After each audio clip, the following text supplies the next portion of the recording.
وآله وأصحابه وأزواجه وأولاده وأهل بيته وذرياته أجمعين وكافة الأنبياء والمرسلين والملائكة المقربين والأولياء والصالحين وإلى روح الشيخ المصنف حجني عبد الله الجنبوي وإلى روح الشيخ داود بن عبد الله الفطاني وإلى أرواح مشايخنا وإلى من تسب إليهم أجمعين على نية أن الله يرحمهم ويعلي درجاتهم في الجنة وينفعنا بأسرارهم وعلومهم وبركاتهم في الدين والدنيا والآخرة.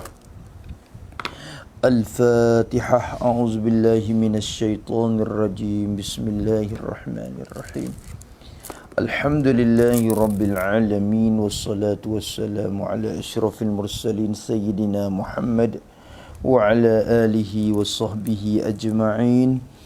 رب اشرح لي صدري ويسر لي أمري واحلل عقدة من لساني يفقه قولي. سبحانك لا علم لنا إلا ما علمتنا إنك أنت العليم الحكيم ولا حول ولا قوة إلا بالله العلي العظيم. اللهم فقهنا في الدين وافتح علينا فتوحا عارفين واجعل أعمالنا خالصة لوجهك الكريم. ربنا زدنا علما نافعا وارزقنا فهما صحيحا يا رب العالمين. قال المصنف رحمه الله تعالى ونفعنا بعلومه في الدارين آمين. الحمد لله. Sebentar lagi tu insya-Allah lah, sebentar tadi tu kita ada masalah sikit berkaitan dengan cara live ni, kerana ada beberapa muskilah yang berlaku. Semoga Allah Subhanahu Wa Taala mudahkan kerja kita dalam menyampaikan ilmu kepada seluruh umat Nabi Muhammad sallallahu alaihi wasallam. Alhamdulillah, bersyukur kita kepada Allah Subhanahu wa taala. Pada malam ini sempat juga kita dapat bertemu untuk bermuzakarah kitab yang kecil yang kita berada di depan ni, kitab yang bernama Pati Munyatin Musalli. Semoga Allah memberi rahmat kepada kita, memberi taufik kepada kita sehingga kita dapat mengaji dengan baik sampai kepada akhirnya, insya-Allah.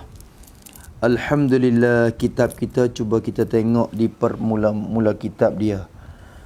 Kitab kita ini tu yakni isi ataupun inti, isi bagi kitab Munyatin Musalli ataupun ringkasan bagi kitab Munyatin Musalli. Pati dengan mana ringkasan, yakni ringkasan yang seperti diserupakan dia dengan pati, dengan isi, supaya kita kata tiap-tiap benda ni ada pati dia.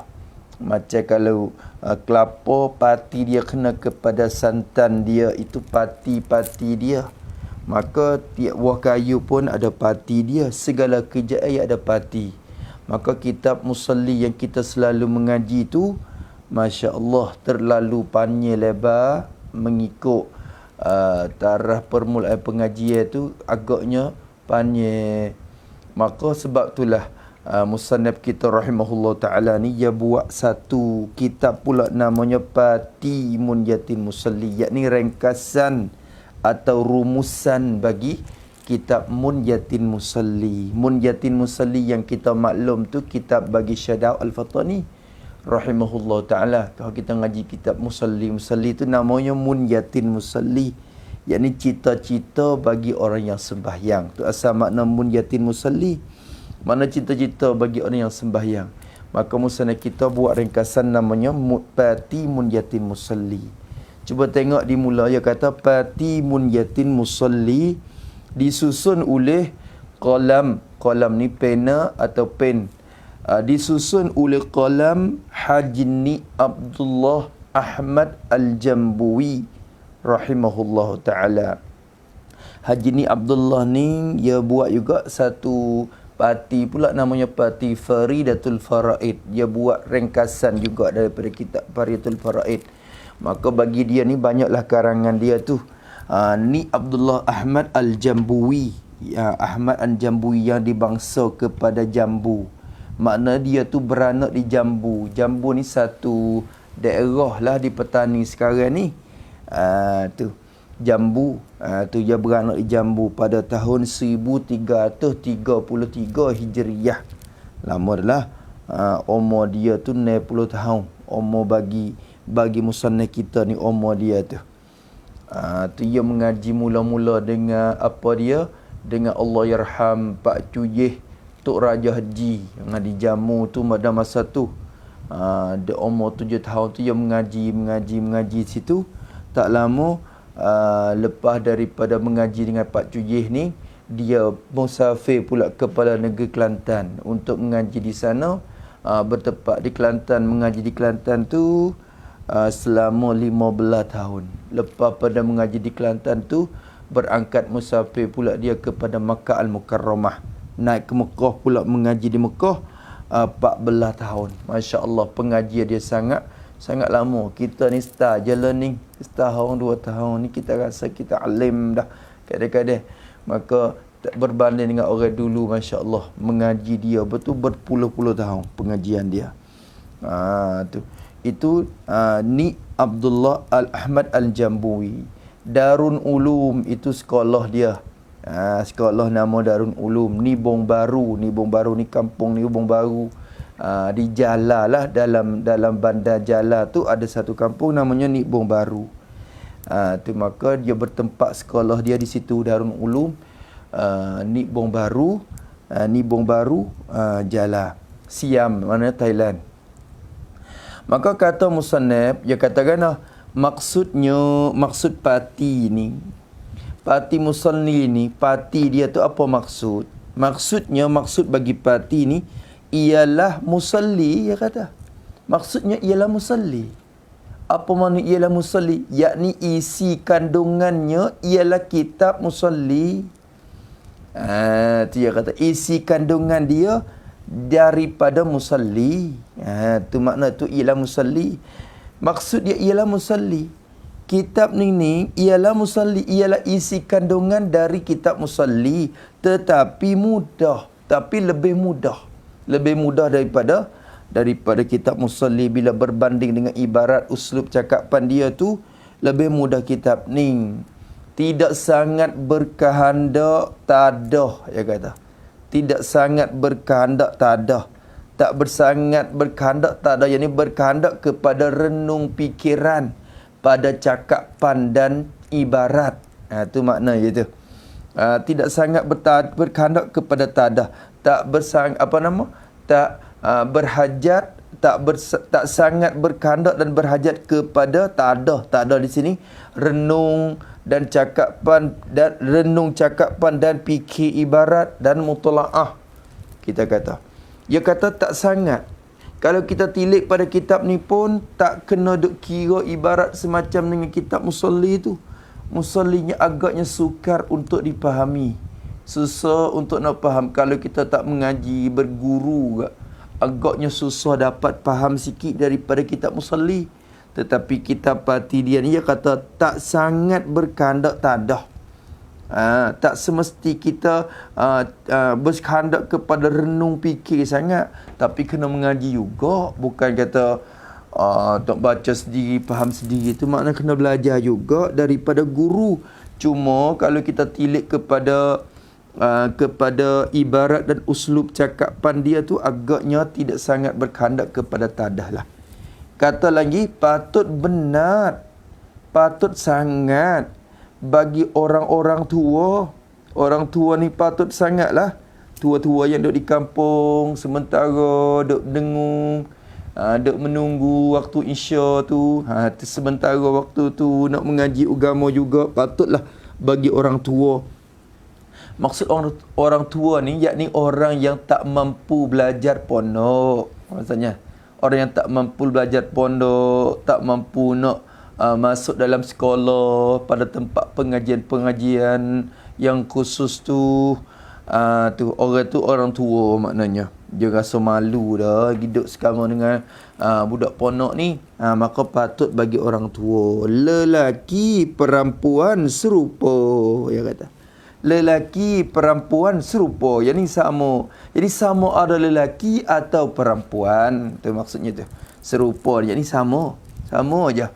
Lelaki perempuan serupa. Yakni sama ada lelaki ataupun perempuan. Perempuan baik, lelaki baik, sama saja. Patut sangat bagi orang yang tua. Orang tua di kampung-kampung, kalau duduk kampung tu, alhamdulillah lah, patut sangatlah kita mengaji, kita dengar, kita duduk fikir bersama, tengok. Bahkan perkara ni merupakan kewajipan fardu ain atas diri kita sebagai kena mengaji. Lebih lagi masa sekarang ni, Masya Allah, Allah Ta'ala beri kemudahan dengan cara live, dengan cara apa semua. Kita boleh duduk dengung juga, renung, fikir, tengok juga. Allah Ta'ala beri kemudahan, maka kita guna kemudahan tu untuk jalan yang baik. Maka bagi lelaki atau perempuan serupa. Lagi pula, bagus benar. Bagi orang-orang pondok, bagus sangat, elok sangat. Bagus benar, elok sangat. Sangat elok lah bagi orang-orang pondok. Bagi orang-orang pondok. Yang ni maknanya orang-orang yang mula belajar di pondok. Maknanya tu bagi budak-budak pondok yang mula mengaji, patut sangatlah, kata dia, bagi orang-orang pondok, bagi orang-orang yang mulai belajar di pondok, itu sangat patut. Terus kepada budak-budak, yang ni sampai kepada budak-budak, yang ni budak yang baru belajar agama. Itu sama. Budak yang mengaji di pondok baik, terus sampai kepada budak-budak di kampung yang baru nak mukallaf ataupun baru nak besar, untuk nak meniti jalan untuk faham agama. Itu sangat patutlah, bagus sangat, kata dia. Masya Allah. Maka kita baiklah saya guna kitab ni seagaknya jadi fikir tu. Kalau kita baca musalli pun boleh tu. Musalli tu dia kena berkira juga, kena bicara ibarat dia. Maka kadang-kadang orang kampung, orang yang awam ni tak dapat faham dengan secara langsung, maka dia patut juga kepada huraian yang bertambah. Maka parti musalli ni amat patutlah kepada golongan-golongan orang awam ataupun kita orang yang baru belajar untuk meniti jalan untuk dapat faham kemanisan agama dan merasai kemanisan agama. Boleh faham tu sangatlah kitab ni. Maka kata musannif, dalam risalah ini ada sedikit tambah. Tu selain daripada isi musalli, musannif ada sedikit tambah. Tambah apa? Tambah rahsia dan hikmat menyembah Tuhan dengan sembahyang. Tambah akan rahsia. Rahsia ni apa makna rahsia? Kebijaksanaan Allah di sebalik hukuman tu. Tu rahsia. Sebenarnya rahsia maknanya kebijaksanaan Allah di sebalik hukuman tersebut. Bila Allah Ta'ala perintahkan satu hukum, di sebalik hukum tu ada satu kebijaksanaan Allah Ta'ala di sebalik. Maka bagi orang yang Allah Ta'ala buka hati untuk dapat tengok hikmat dan rahsia itu, ia akan nampak rahsia dan hikmat itu. Tiap-tiap perkara ada hikmat dia. Maka kata dia, tambah sedikit lagi rahsia dan hikmat ini atap kepada rahsia. Mana tafsir, maksud itulah yang sama, rahsia dengan hikmat.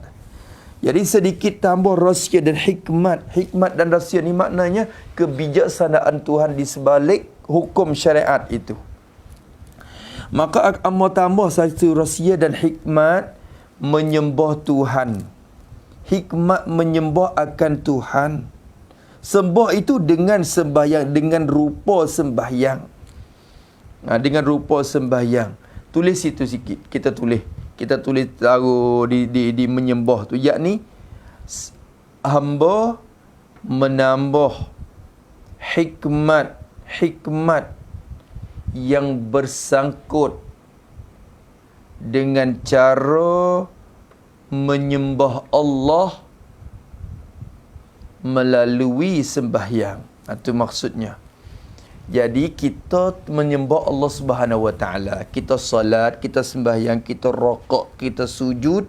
Dalam keadaan tu kita menyembah Tuhan dengan cara kita salat. kita ibadat dengan Allah dengan cara kita sembahyang, maka tiap-tiap pekerjaan gerak-geri kita tu di sebaliknya ada hikmat dia. Maka musannif akan tambah hikmat, beberapa hikmat dan rahsia di sebalik hukum-hukum syariat yang kita ada kerja solat itu. Musannif ada tambahan sikit. Kata dia lagi bermakna, jadi maksudnya apa makna tambah rahsia?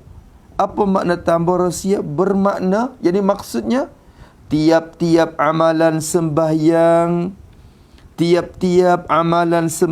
jadi pekerjaan di dalam sembahyang, tiap-tiap amalan sembahyang, tiap-tiap pekerjaan dalam sembahyang ni qauli ke dan fa'li ke? Itu badal pada tiap-tiap amalan. Maknanya tiap-tiap pekerjaan dalam sembahyang kita qauli. Apa qauli?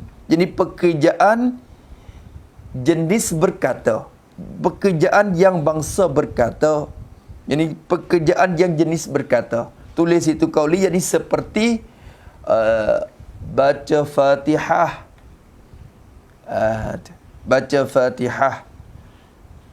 dan baca tasbih. Cuma Fatihah tu dikatakan rukun qauli, adapun tasbih tu sunat, tapi sunat qauli. Tu makna sunat qauli pula, bukan rukun. Cuma dikatakan juga qauli, yakni perkataan. Dan fi'li ni yakni perbuatan.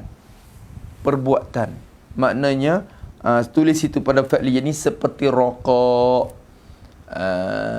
dan sujud. Tu kita gambar mudah-mudah. Maka dia kata bermaknanya tiap-tiap amalan sembahyang, tiap-tiap pekerjaan sembahyang kita, sama ada pekerjaan itu berbentuk qauliyah, berbentuk perkataan kita bacaan Fatihah, bacaan surah, atau baca subhana rabbiyal azim, kita tasbih Allah, kita baca subhana rabbiyan a'la, kita tasbih kepada Allah, rabbighfirli, kita istighfar pada Allah. Itu qauli. Dan fi'li, perbuatan pekerjaan yang berbentuk perbuatan, seperti kita rokok, kita sujud. Maka tiap-tiap amalan itu adalah rahsianya. Jadi adalah baginya, bagi tiap-tiap amalan tu ada rahsianya, rahsia bagi tiap-tiap amalan. Jadi tiap-tiap amalan tu ada rahsia dia.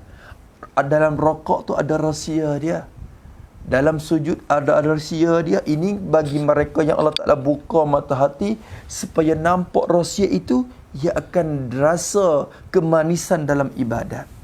Kalau kita sembahyang dengan tidak nampak rahsia, di sebalik kita rokok, di sebalik kita sujud, maka segala ibadat kita tak akan rasa kemanisan. Kerana kita tak akan musyahadah dengan hati kita, kita menyaksikan dengan hati kita tentang kebijaksanaan Allah Subhanahu Wa Taala di sebalik hukum-hukum syariat itu. Maka kata dia, hukukut tab'i mahfuzatul lil muallifi, segala hak ciptakan itu mahfuzah, terpelihara untuk muallif saja, untuk pengarangnya. Maknanya tak dibenarkan sesiapa menciptakan untuk perniagaan dan sebagainya sebelum daripada diizin oleh muallif ataupun pihak yang berkenaan. Habis itu. Cuba tengok lagi muka 2. Dia kata para alim ulama yang telah mentashih akan pati munjatin musalli ini. Cuba tengok orang dulu, walaupun dia ni agak alim, jadi ulama dah, tetapi dalam keadaan itu tawaduk dianya. Kita ni manusia tidak sunyi daripada salah dan silap, tak sunyi daripada kesalahan dan kesilapan. Sebab itulah yang mesti diholor kepada orang yang kita agaknya sikoh dalam ilmu dia, dapat kepercayaan dalam ilmu pengetahuan dia, kita holor kepada dia untuk mentashih. Apa makna mentashih? Yang mengaku bahawa betul dengan murad ulama. Tu. Jadi maksud mentashih ni mengaku bahawa betul dengan kehendak ulama. Jadi para alim ulama yang telah mentashih dan mengaku, memberi akuan bahawa betulnya isi kandungan ni mentasih akan parti munjatin musalli ini. Berapa orang? Dia sebut 8 orang tadi. Dia mentasihkan parti musalli ni, parti munjatin musalli ni 8 orang. Satunya Al-Fadil Tuan Haji Abdul Qadir Seno. Abdul Qadir Seno. Itu seorang tok guru jugalah pada masa dulu. Pondok dia tu di mana? Natuk Mung. Tak saja. Tu nama kampung tu, Natuk Mung tu kampung nama dia. Kampung Natuk Mung. Tapi sekarang tak ada dah pondok tu, dah lama dah. Tuan Guru Haji Abdul Qadir Seno. Jala di wilayah Jala. Natuk Mung tu dalam bandar, dekat bandar dah lah. Tu pondok dia tu sekarang ni tak ada dah. Maka banyak juga orang alim ulama yang lahir daripada pondok Natuk Mung tu, tetapi sayangnya tidak ada orang yang menyambung lagi. Yang keduanya Al-Fadil Tuan Haji Ahmad Misri. Orang yang kedua, Tuan Haji Ahmad Misri, Mudid Madrasah Nahdlatul Ulum Jala. Tu madrasah ni sekarang ini pun sudah jadi sekolah agama dah. Berbentuk akademik campuran lah. Tu dinamakan sekolah sini Patana Witya lah ni. Rongrian Patana Witya. Tu Nahdlatul Ulum. Maka pengasas dia masya-Allah tabarakallah ulama ahli sunnah wal jamaah tulen. Tetapi sekarang ni sayang jugalah sekolah ni adalah beberapa campuran tu. Wallahu alam bissawab. Maka Tuan Haji Ahmad Misri ni pun ulama juga pada semasa beliau, sebagai menganggap mudir bagi madrasah Nahdlatul Ulum di Jala juga, dalam wilayah Jala. Yang ketiga Al-Fadil Haji Awan Abdullah. Awan Abdullah. Tu dia. Tu awan tu barangkali awang tu. Bukan awan dengan mana awan-awan di langit tu. Awan tu maknanya gelaran sebutan orang dulu. Al-Fadil Haji Awan Abdullah, guru Cerwok. Tu baca lagu tu, Cerwok. Kalau lah ni panggil Cuwok. Tu ban Cuwok, kampung Cuwok. Tu guru di Pondok Cuwok. Mana Cuwok ni? Cak Erong. Cak Erong ni satu daerah. Sekarang lah ni Cuwok ni di Cak Erong, Carok Erong. Tu di manakah Carok Erong ni? Naratiwat. Tu dia satu wilayah. Naratiwat tu lah hampir dengan Kelantan tu Naratiwat. Maka di Naratiwat tu ada satu daerah namanya Cak Erong. Cak Erong ni ada kampung namanya Cerwok. Cerwok ni lah guru pada semasa tu. Di situ jugalah banyak ulama, Tok Cerwok sendiri dan sebagainya. Di situ. Maka sini pun salah satu ulama yang mentashihkan juga kitab dia. Yang keempat Al-Fadil Al-Haji Cik Harun. Cik Harun atau dikenalkan dengan Haji Harun. Seorang ulama pada masanya. Sekarang ni semua sudah meninggalkan dunia dah, rahimahumullah ta'ala. Cik Harun mudir madrasah Ma'had Al-Ba'sat Ad-Diniyah Jala. Sekolah Jirong orang panggil. Sebelum daripada berubah kepada sistem sekolah agama dua aliran tu, maka aliran akademik agama masa dulunya di pondok, di madrasah agama je. Maka selaku mudirnya namanya Haji Harun ataupun Cik Harun. Beliau juga ulama besar semasanya. Maka beliau ni pun mentashihkan kitab ini, bahawa kitab ini adalah betul dengan kehendak ulama. Yang kelima Al-Fadil Al-Haji Abdul Muttalib Ramli. Ni seorang ulama juga, Al-Fadil Haji Abdul Muttalib Ramli, bekas muraqib. Muraqib ni bekas pegawai lah. Pegawai Madrasah Saulatiyah di Makkah Al-Mukarramati. Jadi di Mekah tu banyak sekolah. Sekolah yang orang kita Jawi ni banyak masuk mengajinya. Salah satu daripadanya sekolah Madrasah Saulatiyah. Kita selalu dengar lah Saulatiyah. Madrasah Saulatiyah ni ni Syekh Abdul Muttalib Ramli ni selaku bekas. Bekas ni maknanya dia ni panggil mantan lah, mantan. Jadi mantan ataupun bekas murakib pegawai Madrasah Saulatiyah di Makkah Al-Mukarramah. Yang keenam, Al-Fadil Al-Haju Ismail Semelah. Semelah ni ponok besar pada masa dulu. Tu digelarkan dengan panggil orang panggil muda Pak Daen Semelah. Pak Daen tu ada Pak Daen Mekah, ada Pak Daen Semelah. Ini seorang ulama yang sangat mahir dan alim dalam ilmu fiqh. Semasanya Allah ya almarhum ni, semuanya sudah meninggalkan dunia. Syekh Ismail Semelah, guru pondok Semelah. Sekarang ni pondok tu tak ada dah. Tak ada orang menyambung dah. Tu dia pondok, satu pondok lagi nama pondok Semelah juga. Hak baru ni tu bukan hak asal. Hak asal tu tak ada dah. Tu Fatani, di Fatani. Yang ketujuh, Al-Fadil Syekhuna, ini seorang guru bagi musannaf kita, seorang guru bagi pengarang kita. Siapakah dia? Al-Fadil Syekhuna Al-Hajj Abdul Rahman Al-Arsyadi rahimahullahu ta'ala. Cengar bulu. Cengar ni cengal sebenarnya. Kalau tu bahasa sungguh cengal. Cengal ni pohon cengal. Bukan cengar, tapi sebutan yang kecak cengar tu lah. Cengar. Tapi maknanya cengal bulu. Pohon cengar yang berbulu. Pohon yang berbulu.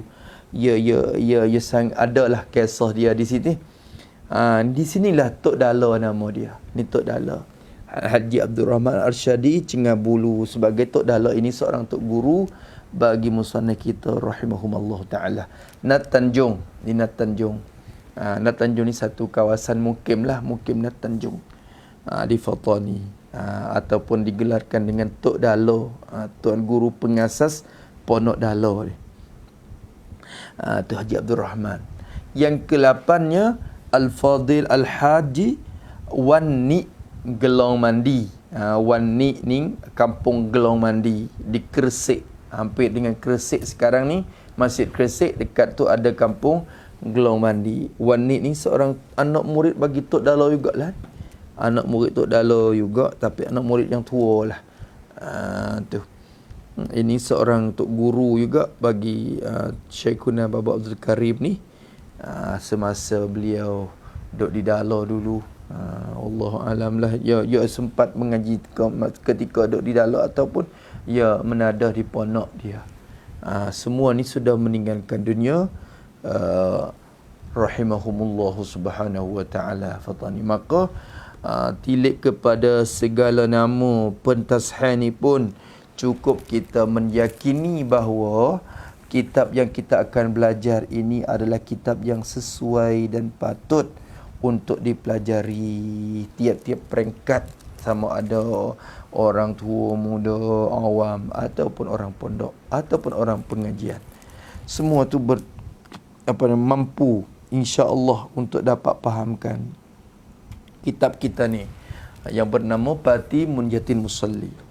Beginilah sepatah penasihat kami. Kami ni musannaf lah.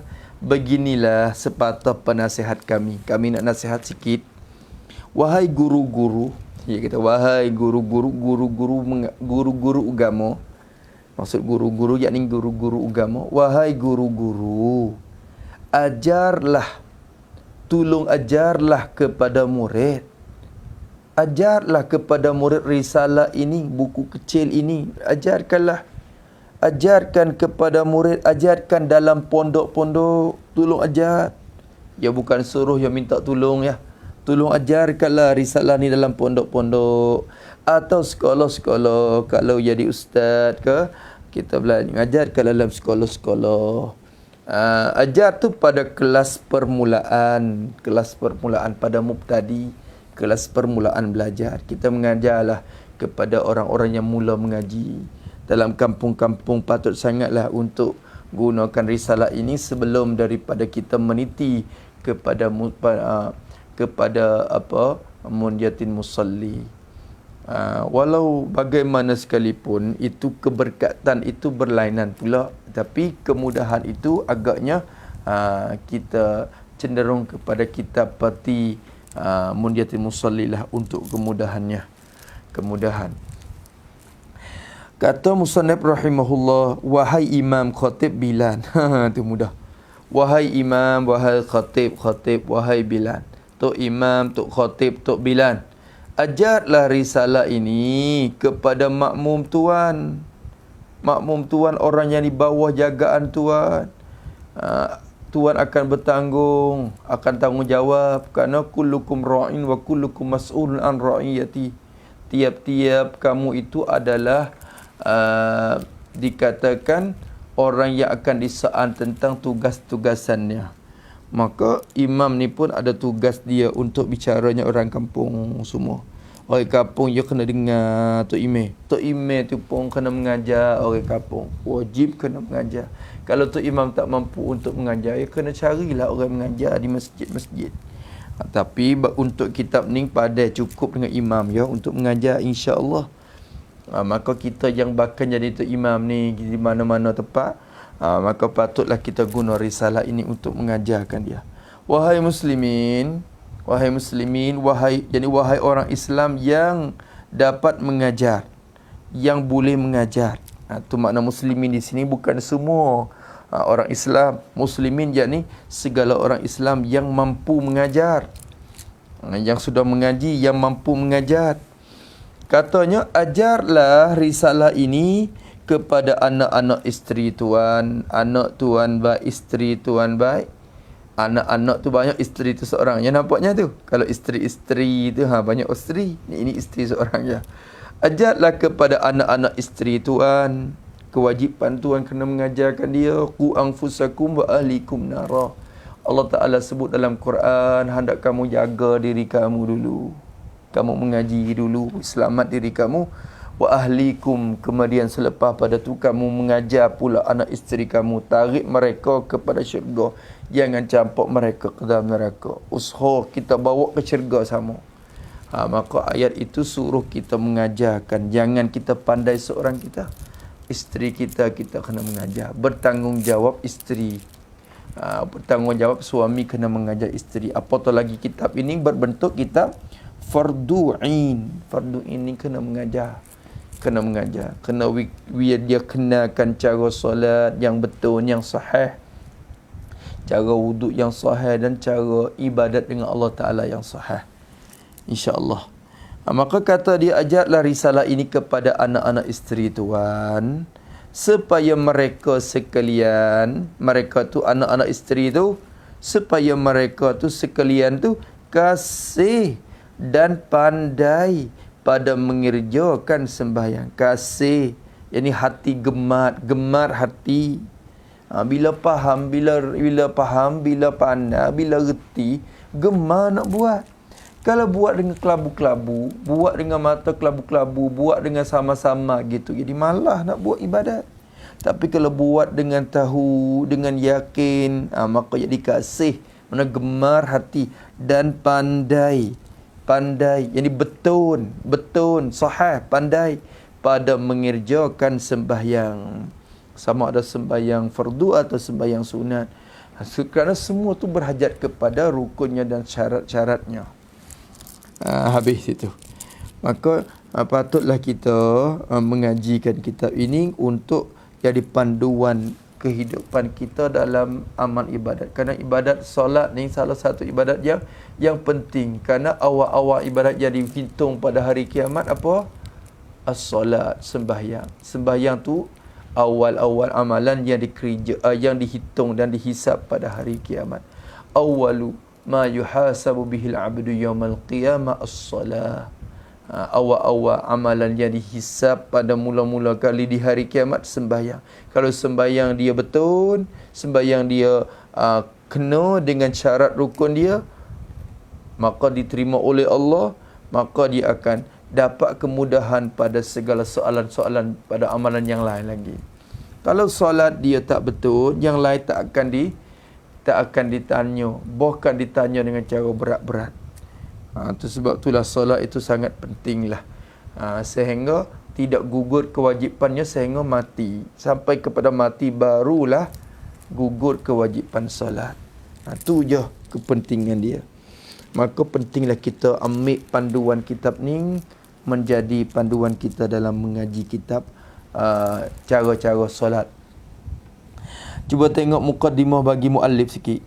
Kita nak sudah dengan muqaddimah muallif. Bismillahirrahmanirrahim.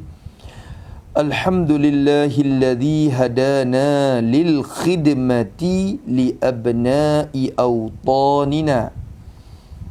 Wassalatu wassalamu ala sayyidina Muhammadin syamsil huda wa ala alihi wa ashabihi nujumil huda wal iqtidai. Ini khutbah ataupun permulaan kitab bagi musannaf kita. Musannaf tidak nakkan hak musalli lagi, hak musalli pada mukadimah. Alhamdulillahirabbil alamin allazi ja'ala as-salata, itu dikatakan muqaddimah kitab bagi kitab musalli. Tetapi musannaf kita dia awal kitab dia dengan khutbah dia. Alhamdulillahillazi hadana lil khidmati, segala puji bagi Allah Tuhan yang hadana, yang menghidayatkan kami, lil khidmati, untuk berkhidmat, li abnaina, khidmat untuk segala anak-anak watan kami, anak-anak negeri kami, anak-anak watan. Maknanya anak-anak negeri, anak-anak dalam negeri kami. Tu ayat. Wassalatu wassalamu ala sayyidina Muhammadin, dan rahmat Allah dan kesejahteraan dari Allah ala sayyidina Muhammadin, minta turun di atas penghulu kami Nabi Muhammad sallallahu alaihi wasallam. Syamsid duha, badal pada Muhammad. Ini syamsid duha, Muhammad yang seperti matahari petunjuk. Matahari petunjuk, iaitulah dikatakan petunjuk yang diserupa dengan matahari. Itu matahari petunjuk maknanya. Wa ala alihi wa ashabihi nujumil huda wal iqtidai. Ini kita baca dengan cara cepat-cepat Nana, untuk jadi kemudahan kepada orang-orang kampung gitu ya. Ni kalau saya ni, kebiasaan saya ni, saya nak kira lagi ni ibarat-ibarat dia, tetapi agaknya kalau kita mari dok tekan ibarat pulanya, tidak hasil lah murad musannaf kita ni. Musannaf kita ingin untuk memberi kemudahan, maka dengan secara khusus kita mengajar kitab ni pun kita hurai tempat yang susah untuk faham je, agak-agaknya sulit untuk kita faham, insya-Allah. Wa ala alihi, dan minta turun di atas keluarganya, keluarga bagi Sayyidina Muhammad, kerana lagi akan datang pula ni as-salatu wassalam. InsyaAllah kita akan bahas pada muqaddimah. Wa ashabihi, dan segala sahabatnya, sahabat bagi Sayyidina Muhammad. Sahabat itu badal pada ashab. Nujumil huda, segala bintang-bintang petunjuk. Wal iqtida, dan segala bintang-bintang ikutan. Wal iqtida ni atap kepada al-huda. Nujumul iqtida, sebagai bintang-bintang petunjuk dan ikutan. Tu bintang yang menunjukkan kita dan bintang untuk kita ikut, untuk ikut jalan. Itulah khutbah bagi musannaf kita rahimahullahu taala. Ini nama yang kata Pati Munyatin Musalli. Ini risalah yang bernama, itu maknanya. Ini nama, ini risalah yang bernama Pati Munyatin Musalli. Dikatakan nama dia Pati. Ingat ngaji kitab apa weh? Ngaji kitab Pati. Pati apa? Pati Munyatin Musalli. Pati dia aja. Munyatin Musalli tak mengaji lagi, ambil pati dia dulu. Ini cukup kalau nak makan tu, cukup kita makan pati dia. Kalau nak kulit lagi, nak isi lagi, banyak lagi, kena cari musalli dah lah. Cuma ini cukup dah untuk kita menghilangkan dahaga kita kepada ilmu berkaitan dengan cara solat sembahyang kita. Pati Munyatin Musalli. Wahai para penuntut ilmu agama, Wahai para penuntut, ini penuntut ilmu agama, sekalian penuntut macam kita semua ni penuntut ilmu. Maka musannaf kata, wahai para penuntut, belum saya hurai pati munjatin musalli ni. Belum, jadi sebelum dari saya hurai, saya menyusun akan pati munjatin musalli. Sebelum saya nak buat menyusunkan pati yang kita ada sekarang ni, sebelum daripada ni, telah saya tulis syarah munjatin musalli. Telah saya tulis syarah dia. Munjatin musalli itu dianggap sebagai matan dia. Kitab yang kita mengaji musalli itu. Maka musannaf kita kata, dia sudah syarah dah. Buat syarahan kepada munjatin musalli. Nama dia Syarah Munjatin Musalli pada hikmat menyembah Tuhan yang maha tinggi. Itu nama dia. Nama kitab dia sebelum pada, tapi belum dicetak. Tak dicetak. Dia kata, saya tulis dah syarah huraian bagi kitab musalli pada hikmat, pada menyatakan hikmat menyembah akan Tuhan yang maha tinggi. Itu nama dia, maha tinggi. Ini maha tinggi pangkat Allah, maha tinggi pangkatnya. Itu nama dia. Dia kata sebelum daripada dia nak menyusunkan kitab pati musalli ni, dia telah menulis syarah dia ya. Syarah yang bernama Syarah Munjatin Musalli pada hikmat, pada menyatakan hikmat menyembah Tuhan yang maha tinggi. Dalam itu dia kata serta, yang ini di samping, maksud serta di samping takluk kepada apa syarah, tulis syarah. Saya telah menyusun dan telah menuliskan Syarah Munjatin Musalli, serta di samping itu telah diaku, telah ditashah, telah diaku oleh guru-guru mu'tabar, telah diaku, yang ini ditashah akan syarah itu. Mana itu? Telah diaku, yang ini telah ditashah akan syarah itu. Telah diakui, telah ditashah, telah dibetunkan, telah diiktiraf oleh segala guru-guru muktabar. Apa makna guru muktabar? Yang ini guru yang diiktibar ilmunya dalam masyarakat. Itu maknanya dalam masyarakat Patani pada masa tu. Guru muktabar, yang ini guru-guru yang diiktibarkan ilmunya dalam masyarakat Fatani pada masa tu. Dalam masyarakat Fatani masa tu banyak guru, bahkan alim ulama sangat ramai pada masa dulu. Bukan di Patani saja, di Malaysia mana pun alim ulama sangat ramai lagi berbanding dengan masa sekarang ni. Maka pada masa tu Syarah Musalli dia ni telah diaku oleh guru-guru muktabar dalam Jala, dalam wilayah Jala, Fatani dan juga Naratiwat lah, tapi ia sebut yang besar-besar pada masa tu kerana ramainya dalam Fatani dan Jala. Katanya, tetapi sungguh pun saya telah saya tuliskan Syarah Musalli, tetapi tebal jirimnya, jirim bagi Syarah Munjatin Musalli itu tebal jirim, ini tebal bentuknya, tebal isinya, isi kandungannya tu jirim, isi kandungan bagi Syarah Munjatin Musalli saja pun macam tu.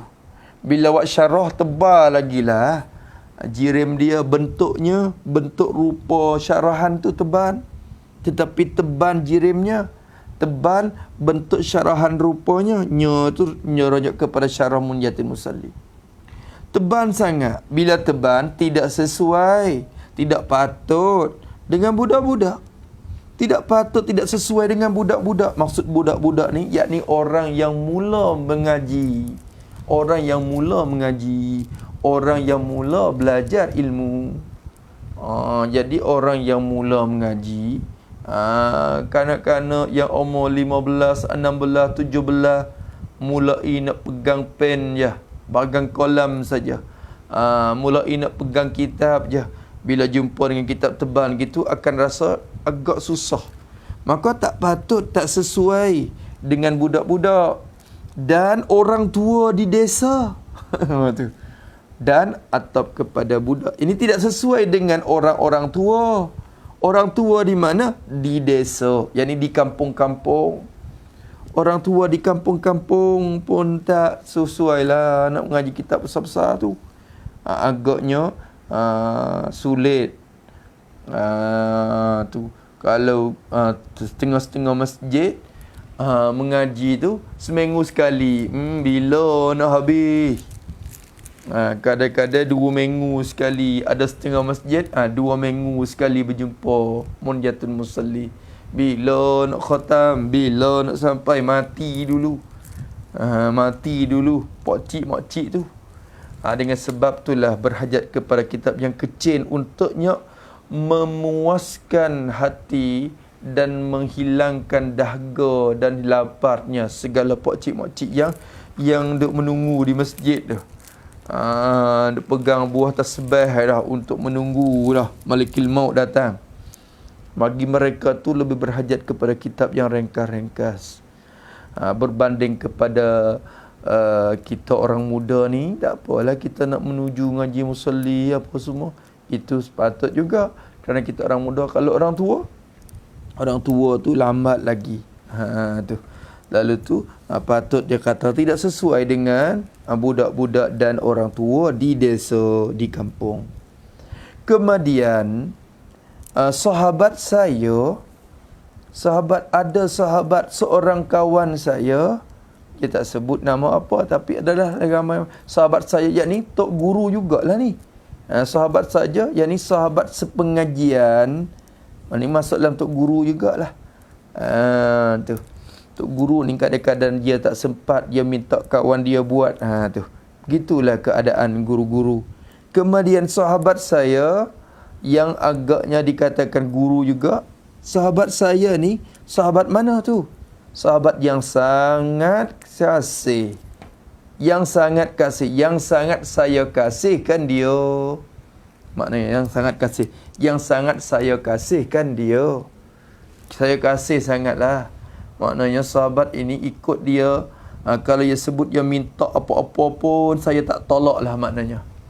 Tak tolak permintaan dia. Maka adalah sahabat saya yang sangat kasih ni, yang sangat saya kasihkan dia, minta akan saya, minta tolong saya. Dia minta tolong saya, sahabat ni minta tolong ya. Ni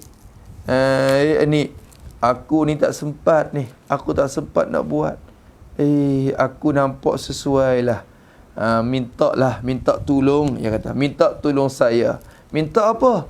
Minta tolong saya hurai semula. Turun hurai semula. Hurai sekali lagi. Ibarat musalli. Cakapan-cakapan dalam kitab musalli. Cakapan-cakapan dalam kitab musalli. Minta tolong. Tolong hurai semulalah. Cakapan dalam kitab musalli tu. Musalli ni. Tolong huraikan semula. Huraikan sekali lagi cakapan-cakapan dalam kitab musalli. Sebab apa tulis hurai? Hurai itu supaya mudah, supaya jadi mudah. Mudah untuk dipaham. Maknanya mudah untuk dipaham. Tu mudah lagi, huraikan lagi supaya mudah untuk dipaham kepada orang awam.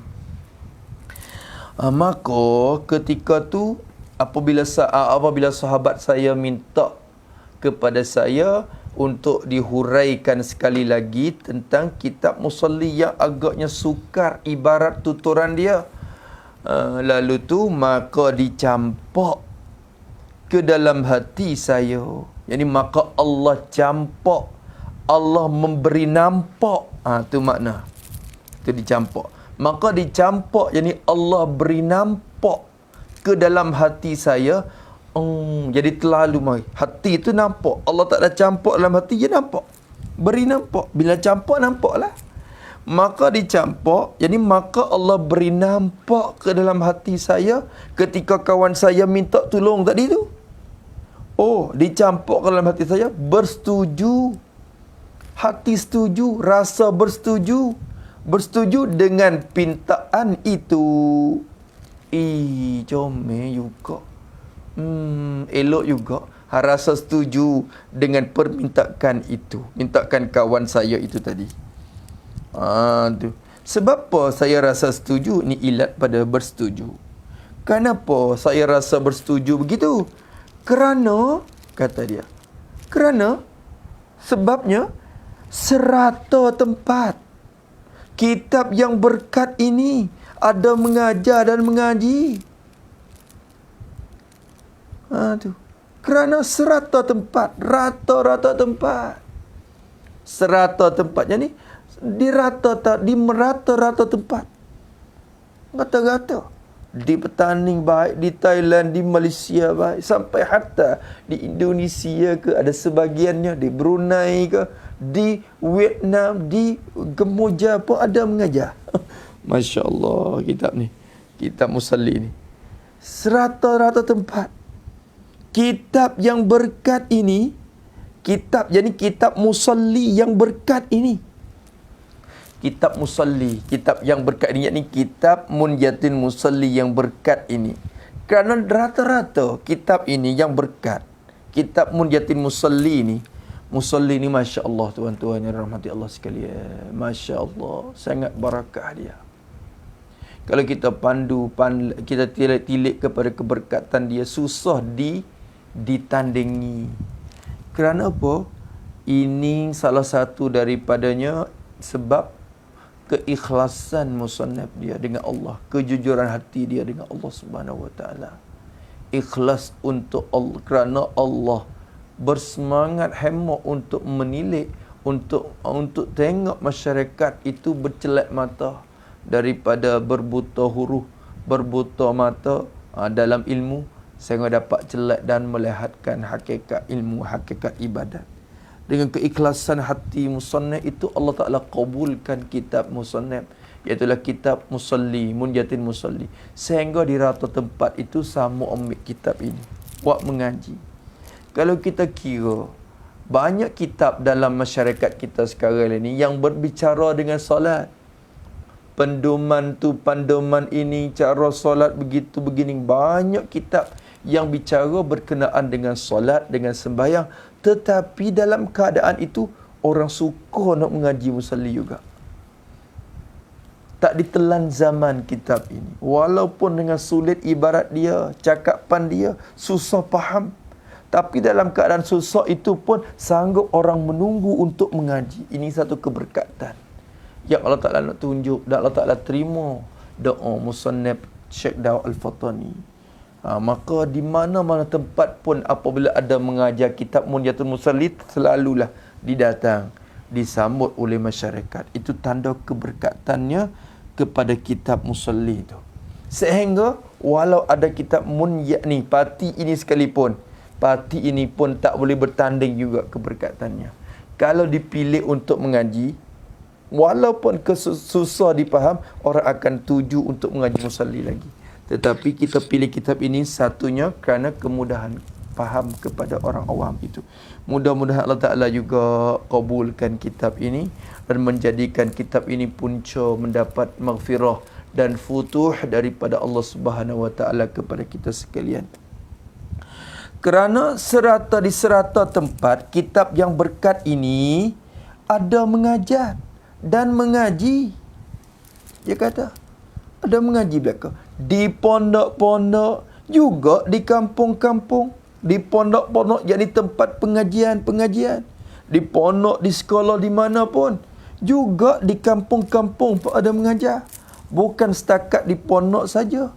Kadang-kadang setengah-setengah kitab tersakat pada pondok je, macam kitab Arab-Arab, kitab yang tinggi-tinggi ibarat. Tu kadang-kadang tersakat ataupun terbatas kepada pondok-pondok yang mengaji. Bila orang kampung tak mengaji, dah tak faham. Tapi kitab Musalli di pondok pun mengaji, di kampung pun ada mengajar. Tetapi sungguh pun serata tempat kitab ini ada mengaji. Tetapi mereka, apa mereka? Yani mereka yang mengajar dan mengaji itu.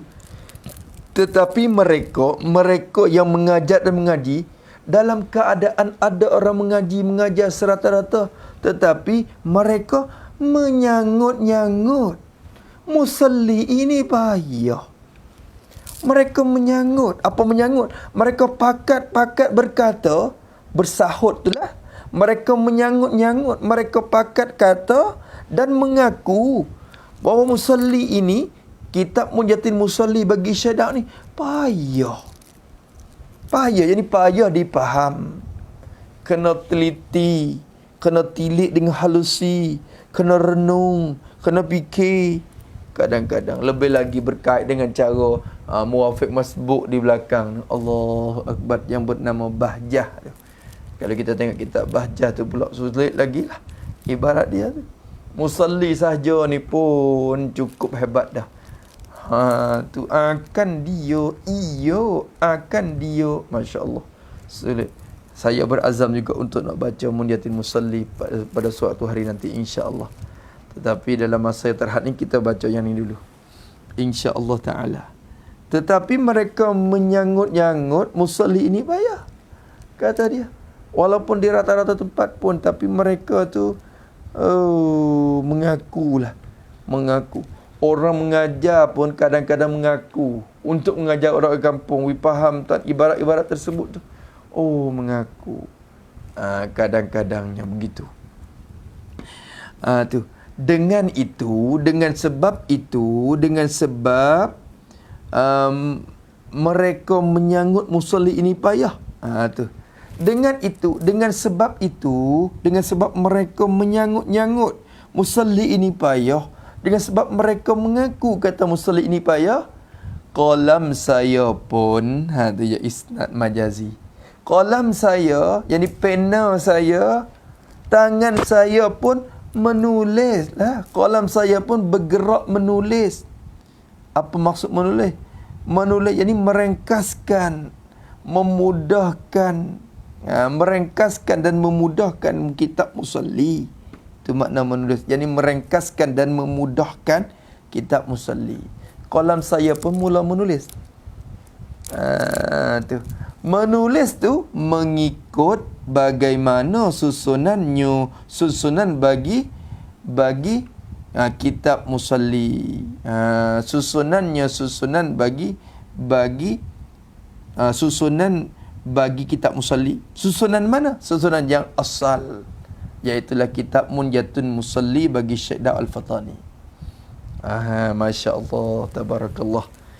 Jadi kitab ini ni kalau kita tilik dari awal sampai kepada akhir musannaf kita tu ringkas dan juga merumuskan dan memudahkan mengikut tuturan musalli.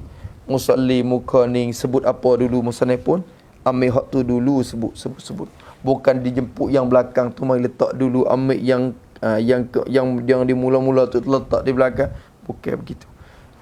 Mengikut susunan bagi musalli yang asal. Susunan yang asal. Mengikut tu pada mendahulu dan kemudian. Tulis situ sikit, pada mendahulu, yakni kitab musalli sebut apa dahulu, maka aku merengkaskan perkara itu dahulu. Itu maknanya itu. Aku merengkaskan perkara itu dahulu. Kitab apa yang dulu? Cuba tengok di khutbah tu lagi pada muka 5. Alhamdulillahi Rabbil Alamin alladhi ja'ala as-salata tariqatal muttaqin. Itu khutbah bagi kita Munjatil Musalli. Maka diambil oleh musannaf kita, buat huraian dengan cara ringkas. Itu dikatakan mengikut pada mendahulu dan kemudian.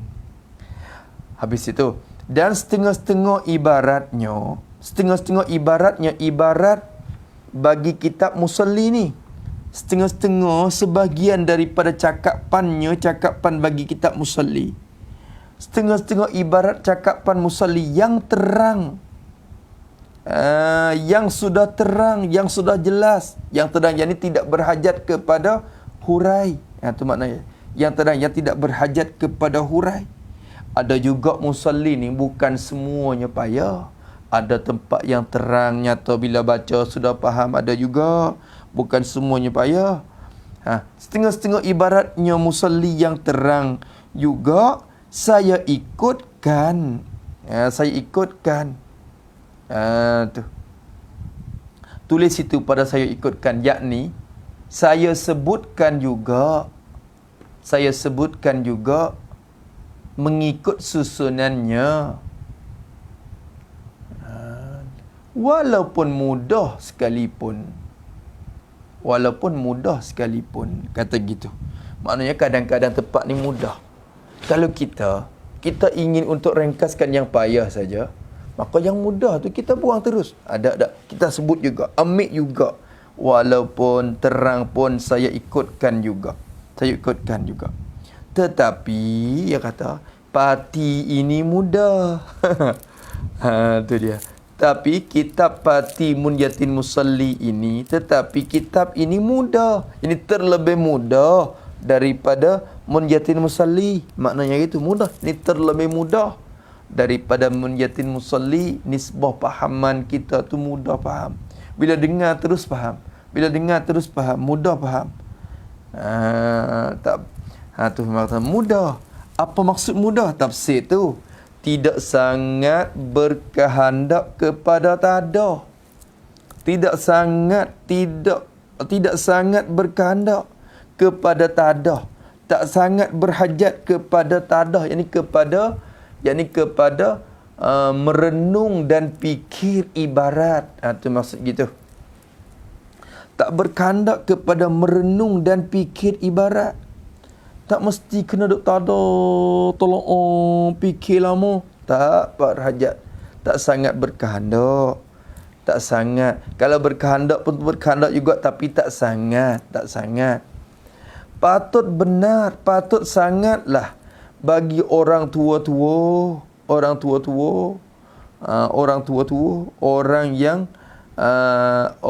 yang tidak sempat belajar di waktu muda. Tu orang tua, jadi orang yang tidak sempat belajar di waktu muda.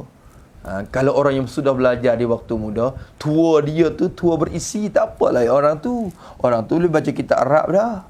Orang tua ini orang yang tidak sempat belajar pada waktu muda. Orang yang tua-tua kadang-kadang kesian. Bekerja semenjak pada muda tu bekerja. Sudah kaya raya, duit banyak, ada kereta, motor, ada rumah 2-3 lapis. Kebun tu luar berpuluh-puluh rai. Macam-macam lah kemewahan dunia. Tapi akhirnya kembali patah hati juga. Renung kepada akhirat, ingat kemati, sesal di kemudian hari. Tetapi Masya Allah, dengan kesesalan itu, walaupun akhirnya sesal, tetapi kesesalan itu ada makna untuk dia. Dia bermujahadah untuk mengajikan lagi. Dia mengikuti kelas-kelas di masjid, di surau dan sebagainya. Maka orang itu sangatlah patut kita hulurkan bantuan ilmu ni kepada mereka. Tu saja. Maka patut benar bagi orang yang tua, lelaki perempuan serupa. Ia kata lelaki perempuan sama, yakni sama ada lelaki dan perempuan. Lelaki baik, perempuan baik. Patut sangatlah bagi orang tua-tua, pokcik-mokcik ni. Bagus benar bagi orang pondok-pondok. Tu bukan pendek-pendek tu, lama baca pendek. Lawan dengan tinggi pula. Bukan orang pendek, pondok. Bagus benar, bagus sangat, elok sangat bagi orang pondok. Orang pondok pun elok. Terus, jadi sampai kepada budak-budak yang tak mengaji pondok, budak-budak yang baru mukallaf, yang jadi baru belajar ilmu agama. Tak masuk pondok lagi, duduk kampung tadika lagi. Patut dah tu nak mengaji. Patut sangat dah. Apatah lagi di pondok-pondok pun sangat patut. Kata dia, cara baru susunannya. Cara yang baru susunannya. cara yang baru susunannya, susunan bagi kitab pati ini. Baru susunan. Cara yang baru susunannya, susunan dia tu baru. Tak macam kitab dulu sangat. Dulu tu kitab kadang-kadang ia tak ada tajuk, tak letak tajuk begitu. Supaya kitab musalli tu cakap pergi. Masuk rukun syarat pun kita tak tahu kata di baris mana. Tak ada orang panggil letak yang memudah kita tilik, kita tengok, kita cari. Tu. Maka kata dia kitab ni cara baru susunan bagi apa pati ini, pati musalli ini, pertengahan cara ibaratnya, pertengahan sederhana cara tuturan cakapannya kitab pati ni.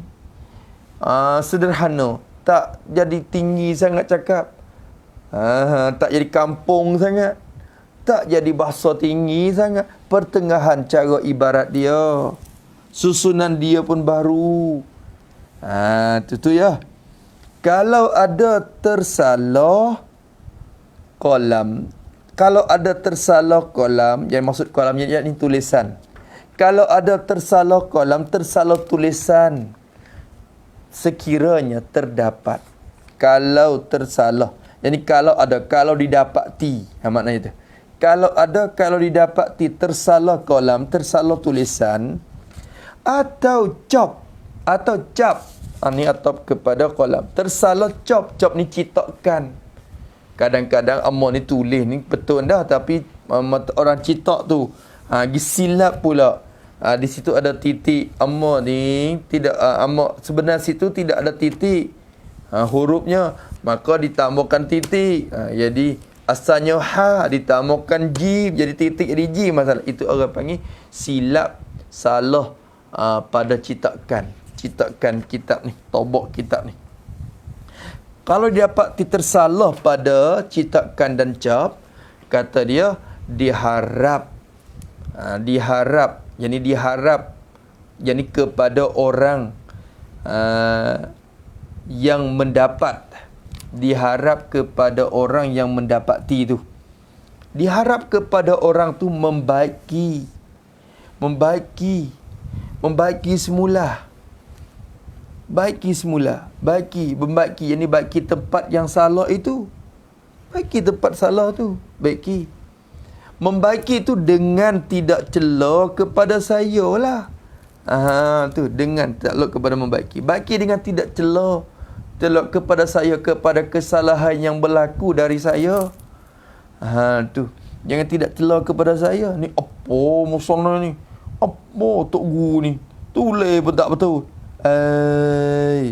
Kadang-kadang kita tersalah pada citakan. Orang kita kadang-kadang tak salah citakan pun tersalah tulisan. Gitulah orang kita ni tak sunyi. Tapi agaknya susahlah kerana kitab ni sudah ditasihih oleh 8 guru. Ulama besar dah mentasihkan kitab ni. Maka agaklah susah untuk mendapati. Malaikat orang yang hati kritik untuk nak meruntuh tu, mereka selalu mencarikan kesalahan. Kalau hati insaf, tidak mengkritik, semata-mata mengkritik, maka dia tak akan jumpa kesalahan lah. InsyaAllah. Maka diharapkan membaiki dengan tidak cela kepada saya.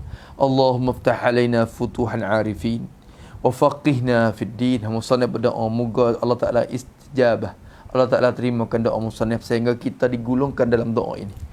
Allahumma ftah alaina, ya Allah, hendak membuka oleh Engkau, alaina, ke atas kami, bukakanlah ya Allah atas kami, futuhal arifin, segala pembukaan bagi segala orang yang makrifah, orang yang arif, orang yang mengenalkan akan Dikau.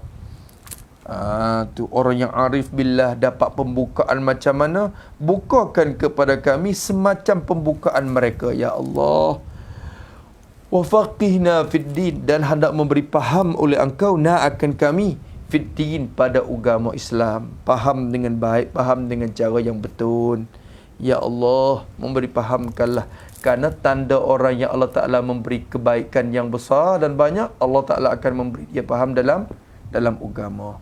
May yuridillahu bihi khairan yufaqihu fid din. Sesiapa yang Allah ingin, yang telah menetap pada azali bahawa orang itu akan mendapat kebaikan yang besar, Allah akan mentakdirkan orang itu dapat faham dalam urusan agama.